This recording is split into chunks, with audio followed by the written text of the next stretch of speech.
DİM test toplusundan kimya formulları üzrə hesablamalar mövzusundan 61 və 62-ci suallara baxaq.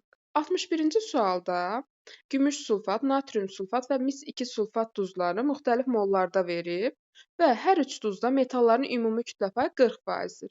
Biz isə kükürt və oksigenin kütlə paylarını tapmalıyıq.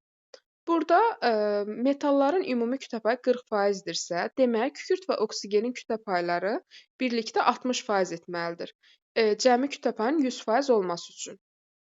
Və hər üç duzda da baxan kimi görürük ki, oksigenin kütləsi kükürddən çoxdur. Yəni oksigenin kütlə payı həmişə kükürddən çox olmalıdır və birlikdə cəmi 60% etməlidir. Və bizim bu dediklərimizə uyğun gələn 3 və 6-cı variantdır ki, burada oksigenin kütlə payı 40, kükürdün kütlə payı isə 20%-dir. Yəni həm cəmi 60%-dir, həm də oksigenin kütlə payı kükürddən çoxdur.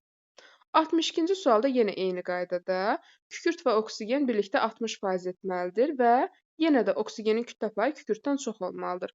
Və bu deyilənlərə uyğun olanlar isə 1 və 5-ci variantdır ki, burada da birlikdə həm 60%-dir kütlə payı, həm də oksigenin kütlə payı kükürddən çoxdur.